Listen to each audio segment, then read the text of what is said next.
Kokomi, the wet mermaid of Watatsumi Island. She had one of the most controversial kits in Genshin Impact, a negative crit rate, an on-field burst, but despite all that, she found her place among many teams.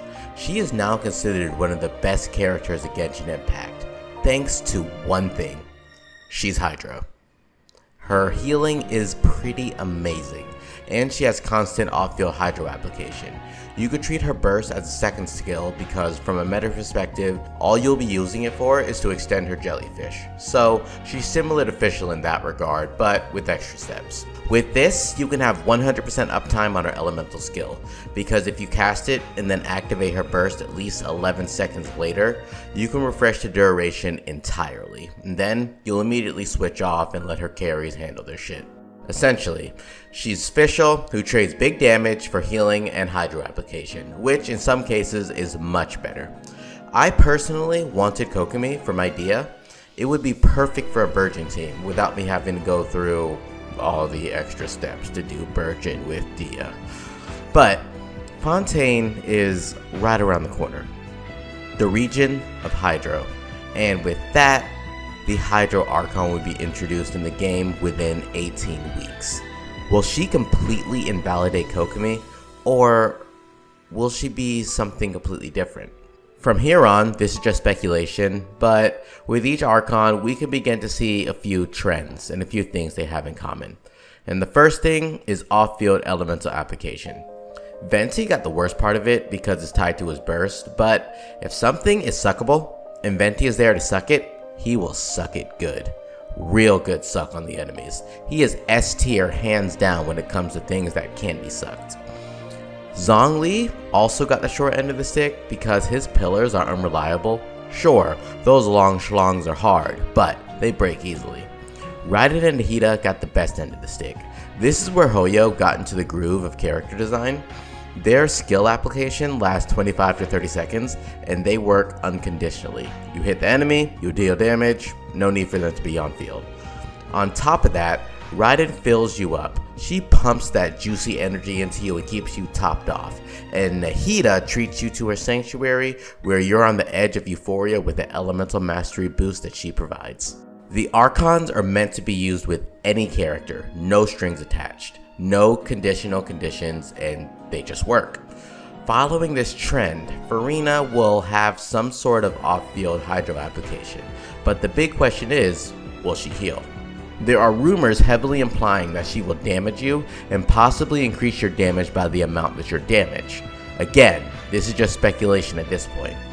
If we look at the recent artifact set that increases your crit rate every time that your health changes, that kind of even leads me more to believe that she's going to damage you and heal you.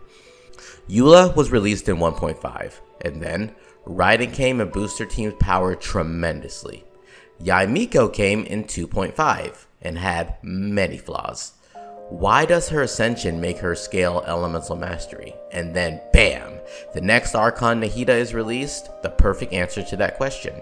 Now Dia, released in 3.5, and nothing about her makes sense, even now. I can cope with my C3 Dia, who feels like a C0 5-star character at this point, with her signature weapon mind you. Maybe Furina is here to resolve all of the issues with her dysfunctional kit. All in all, we know that Furina will have off-field Hydro application that is seamless. So the real question is, again, will she heal? If she does heal and has 100% off-field Hydro application, what else does Kokomi bring to the table that offsets this? It could be a Yelan Xingqiu situation where you could use both, but how often are you going to need 2 Hydro healers? It's going to be much rarer than 2 off-field Hydro damage dealers. Not to mention Furina's damage could also be pretty big, but who knows. Animo is crowd control. Venti gets that in a high degree.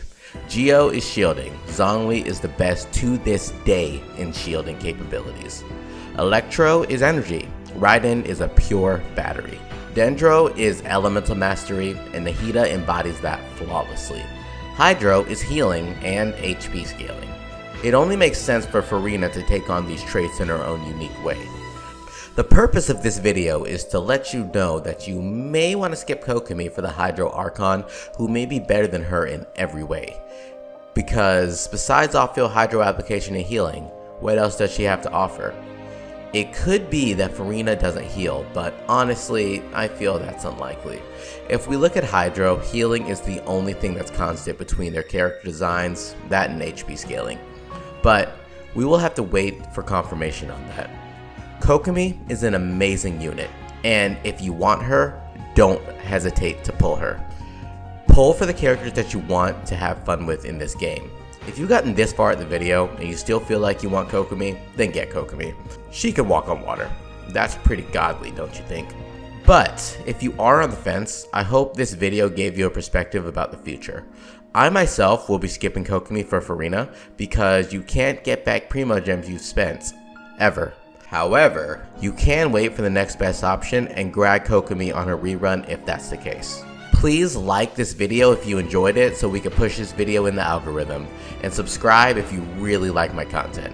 Until next time, Enigma out.